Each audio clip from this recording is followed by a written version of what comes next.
charisme. Amen. On chante pas dire avec charisme. Amen. Nous sommes des êtres intimes. De la poussière qui peut disparaître à un moment. Amen. Alléluia. Vous allez écouter la parole. Comme je disais qu'il y a un temps pour tout, un temps pour danser et un temps pour écouter la parole. Et j'appelle mon frère Cheveux. C'est lui qui va nous parler de la part de l'Éternel et de puissant. Donne-nous l'applaudissement.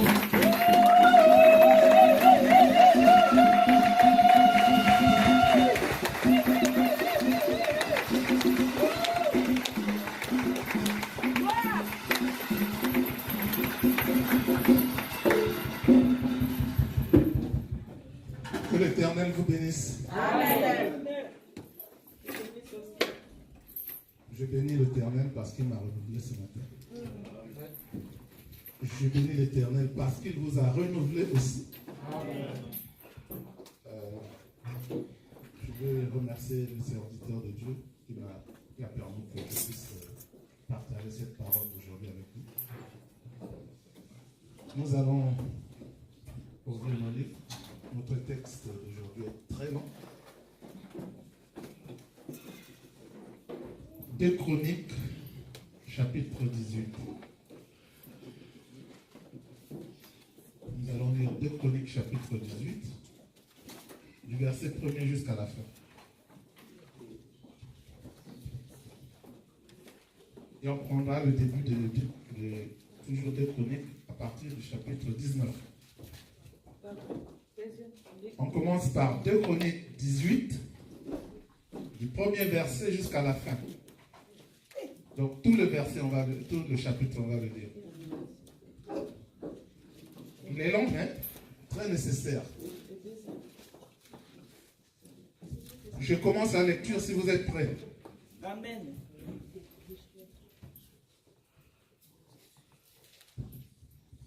Josaphat eut en abondance des richesses et de la gloire.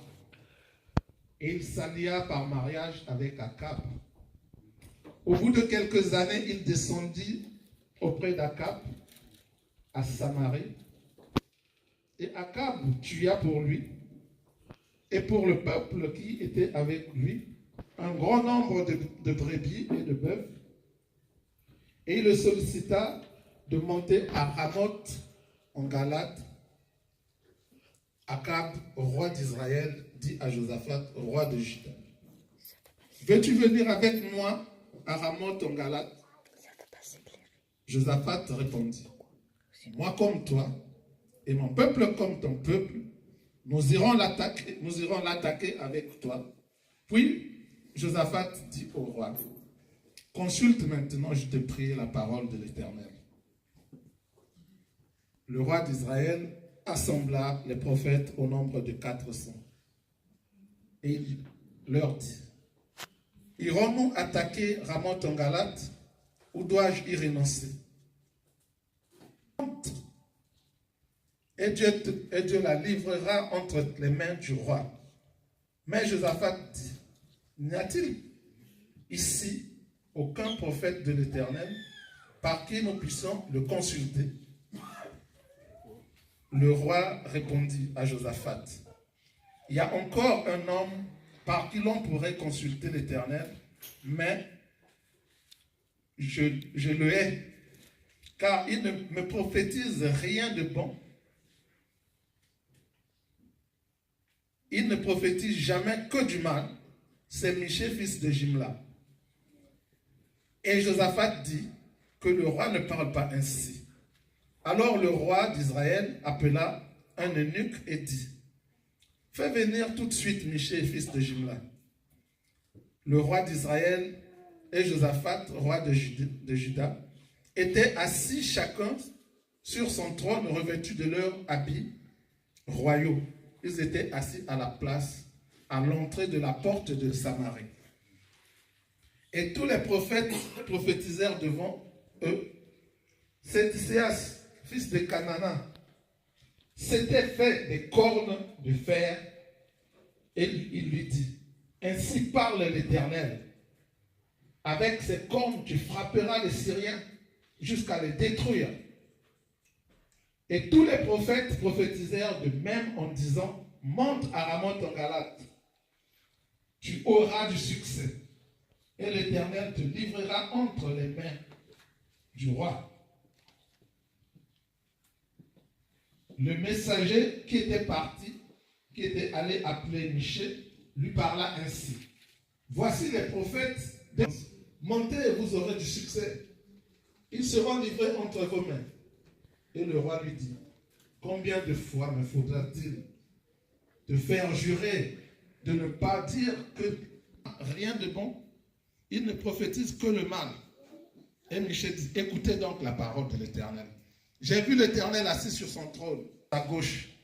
Et l'Éternel dit, qui séduira Akab, roi d'Israël, pour qu'il monte à Ramoth en Galate et qu'il y périsse? Ils répondirent d'une manière, l'autre d'une autre. Et un esprit vint se présenter devant l'Éternel et dit, moi je le séduirai. L'Éternel lui dit, comment? Je sortirai l'esprit de mensonge dans la bouche de tes prophètes, mal contre toi. Alors Sédécias, fils de Canaan, s'étant approché, frappa Michée sur la joue et dit, par quel chemin l'esprit de l'Éternel est-il sorti de moi pour te parler? Michée répondit, tu le verras au jour où tu iras de chambre en chambre pour te cacher. Le roi d'Israël dit, prenez Michée et emmenez-le vers Amon, chef de la ville, et vers Joas, fils du roi. Vous direz, ainsi parle l'Éternel, mettez cet homme en prison et nourrissez-le du pain et de l'eau d'affliction jusqu'à ce que je revienne en paix. Et Michée dit, si tu reviens en paix, l'Éternel ne m'a point parlé par moi. L'Éternel n'a point parlé par moi. Et il dit encore, vous tous, peuple, entendez. Le roi d'Israël et Josaphat, roi de Juda, montèrent à Ramoth en Galate. Le roi d'Israël dit à Josaphat, je veux me déguiser pour aller au combat. Mais toi, revêt-toi de tes habits. Et le roi se déguisa et ils allèrent au combat. Le roi de Syrie avait dit, fais-moi sortir du champ de bataille, car je suis blessé. Le combat devint acharné ce jour-là. Le roi d'Israël fut retenu dans son char face à des Syriens jusqu'au soir et il mit longtemps. Mais c'est un texte qui est très passionnant. Quand tu le lis, tu n'as pas envie de t'arrêter. Mais nous allons, à travers ce long texte, ressortir des choses qui peuvent nous aider dans notre vie spirituelle. Amen. Amen. Bien-aimés, vous savez, nous faisons des projets. Cette année, je vais faire ceci. L'année prochaine, je ferai ça. Je dois acheter ça. Je dois vendre ça. Je dois construire ceci. Je dois. Et à la fin, on prie Dieu. Mais l'Éternel veut d'abord que toute chose, tu commences par lui demander dans la prière. Il faut d'abord demander dans la prière avant de faire quoi que ce soit. Mais dans ces derniers temps, peut-être avec la douceur de la vie ou la facilité pour quelques-uns, nous mettons d'abord nos propres affaires avant et après, nous venons chercher l'Éternel. Nous sommes là devant deux situations très intéressantes. Il y a deux rois. Un roi de Juda qui s'appelle Josaphat et le roi d'Israël qui s'appelle Akab. Alors, la Bible dit que ces deux rois sont liés à travers un lien de mariage. J'ai cherché ça, ce lien de mariage dans la Bible, je n'ai pas trouvé. Dans d'autres sources aussi, je n'ai pas trouvé. Mais je sais que quand la Bible parle de lien de mariage, c'est que un des deux a épousé soit la fille de l'autre, de l'un ou de l'autre. Parce que j'ai retrouvé cette phrase dans Genèse, où il est écrit que Salomon était lié par le mariage avec Pharaon, donc en épousant donc sa fille. Donc ici, on doit avoir à peu près des choses similaires. Mais toujours est-il qu'ils sont liés par un lien de mariage. Josaphat, lui, il craint Dieu. Akab, lui, le roi d'Israël, lui, il ne craint pas Dieu. Il ne croit pas en Dieu. C'est des circonstances que nous avons tout le temps. À côté de nous, dans nos familles, dans nos maisons, dans nos villes, dans le pays où nous sommes, la ville où nous sommes, il y a beaucoup de gens qui n'aiment pas Dieu. Mais nous sommes à côté de ces personnes-là. Donc, le message qui est aujourd'hui, que je suis en train d'envoyer, il est très important, surtout pour la jeunesse. Parce que je vais parler à la jeunesse. Ça tombe bien, c'est la grande partie qui est ici. Pour que vous m'entendez bien. Pour que vous ne faites pas quelques erreurs. Mais aujourd'hui, par la grâce de Dieu, peut-être qu'on ne fait plus. Peut-être qu'on continue de faire. Je vais aussi m'adresser aux anciens, aux grands qui sont... Il y a plusieurs églises dans le pays, dans la ville, dans le monde. Combien de ces églises au sein d'eux? Peut-être 10%, peut-être 20%, je n'en sais rien. Mais une chose est sûre, c'est que par rapport à ce que j'ai lu et ce que vous avez entendu, peut-être vous allez encore lire, vous verrez que tous ne sont pas dans la crainte de l'Éternel, serviteurs ou pas. Vous verrez. Là, nous sommes devant deux rois. Alors, vous allez peut-être me demander le roi d'Israël, pourquoi le roi de Juda. Voilà, donc vous savez que quand Salomon était mort, son fils Jéroboam a remplacé son père et il avait réuni les 12 tribus d'Israël parce que les 12 tribus se plaignaient des impôts qui étaient très élevés que Salomon avait fixés. Alors donc, ils ont demandé au fils de baisser les impôts, de baisser les charges pour qu'il puisse le suivre. Et le fils était parti prendre conseil au sein de ses amis avec lesquels il faisait la fête. C'est pour cela qu'il a dit, quand il avait donné rendez-vous aux 12 tribus, on se verra dans 3 mois. 3 mois après, ils sont revenus. Il leur a dit que mes charges vont encore être plus lourdes que celles de mon père. Alors, les 10 tribus avaient dit à Jéroboam, qu'avons-nous de commun avec toi, David, avec ton trône, David? Donc, ils se sont retirés d'Israël. Et il n'est resté que Juda et les Lévites. Donc, quand on parle de Juda, il y aura les Lévites avec eux. Et les 10 des autres tribus étaient partis. Ils ont constitué ce qu'on appelle Israël. Donc, Akab, c'est le roi de ces 10 tribus. Et Josaphat est le roi des deux tribus qui sont restées avec donc, les tribus qui sont restées. Les Lévites et Juda. Voilà. Maintenant, donc moi j'avais déjà commencé qu'ils avaient des liens par mariage. Et voilà que Josaphat va décider d'aller rendre visite à Akab. Akab l'a reçu comme on reçoit le roi, surtout qu'ils avaient des liens. Donc nous avons lu qu'il a fait un festin avec beaucoup à manger, on va dire comme ça, un grand festin. Et au cours de ce festin, il va dire, je veux aller attaquer la ville de Ramoth en Galate, une ville syrienne. est-ce que tu vas venir avec moi? La réponse était automatique. Moi comme toi, ton peuple comme mon peuple, nous irons là où tu iras. Donc ça veut dire qu'il a donné son accord. Là où tu iras, nous partirons puisque nous avons des liens. Mon peuple comme ton peuple. C'est d'un côté un peuple qui aime Dieu et de l'autre côté un peuple qui n'aime pas Dieu. Parce que le roi avait toujours gardé les traditions des Baal,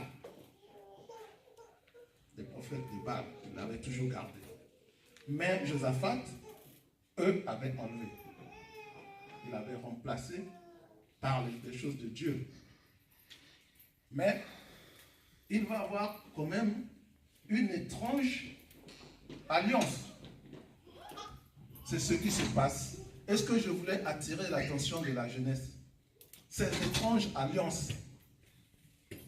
Un enfant de Dieu ne doit pas écouter ce qui est dit, enfin, les conseils qui sont dits en dehors de la parole de Dieu. Parce que les liaisons que vous pouvez avoir dans les écoles, au travail ou autre, peuvent vous emmener vers la perdition. Il y a un fossé entre les enfants de Dieu et les enfants du monde. Mais ça ne veut pas dire qu'on leur ferme la porte. Parce que celui qui était dans le monde, il peut aussi devenir un enfant de Dieu en suivant, bien sûr, notre façon de marcher, notre façon de parler, notre façon de se comporter. Nous pouvons aussi attirer vers nous. Mais il y a aussi des liaisons qui sont des hypocrites, qui sont hypocrites. Il y a des liaisons qui sont loin de la vérité, qui nous emmènent loin de la vérité. Il y a des liaisons qui peuvent nous emmener dans la perdition. Il y a des liaisons qui puissent nous emmener très loin de l'Éternel. Pourquoi? Parce que il y a le déguisement, même dans les assemblées de Dieu. Il peut avoir du déguisement.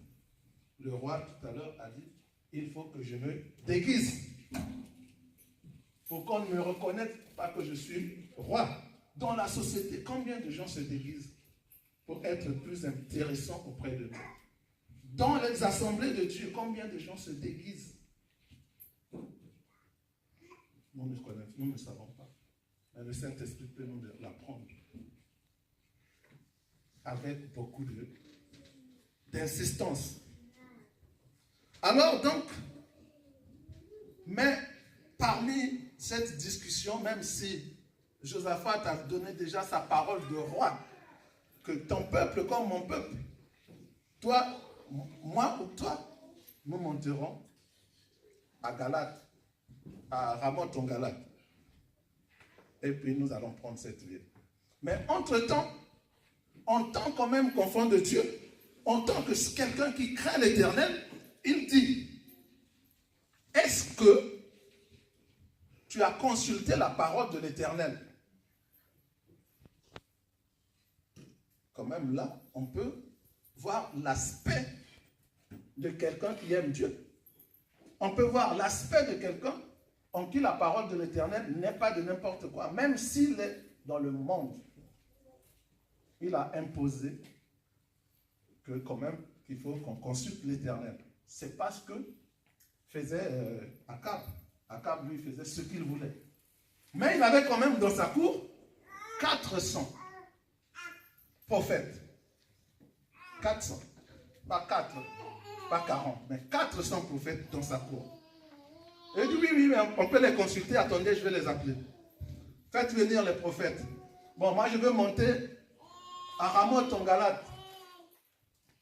Est-ce que j'aurai le succès? Tous les 400 disent, oui, tu peux monter. Pourquoi? Parce qu'ils savent que d'habitude, on ne les consulte pas. Et même s'ils disent non, ça va être aller contre le roi. Et puis, le roi peut couper des subventions.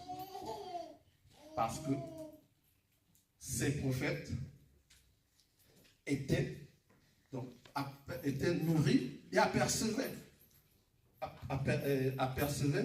de l'argent, donc le salaire à travers le roi. Ils avaient peur de consulter, d'aller contre la parole du roi. C'est exactement ce que nous constatons dans certaines églises. On a peur de la vérité dans l'église. Les serviteurs, nous qui sommes, on a peur de dire la vérité.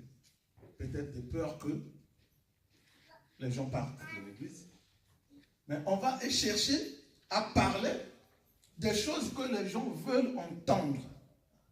Oui, tu auras du succès. Oui, tu seras élevé. Oui, tu seras béni. Oui, tu seras ceci. Au lieu de demander d'abord ce qui est nécessaire en tant qu'enfant de Dieu. D'enseigner d'abord la repentance, la crainte de l'Éternel. Ça, on ne parle pas parce qu'on a peur qu'on ne donne pas, je ne sais pas quoi, des offrandes ou autres. Je n'en sais rien. Combien d'églises? Mas este negócio não é meu. Este negócio, mamãe, não é meu. É do meu patrão.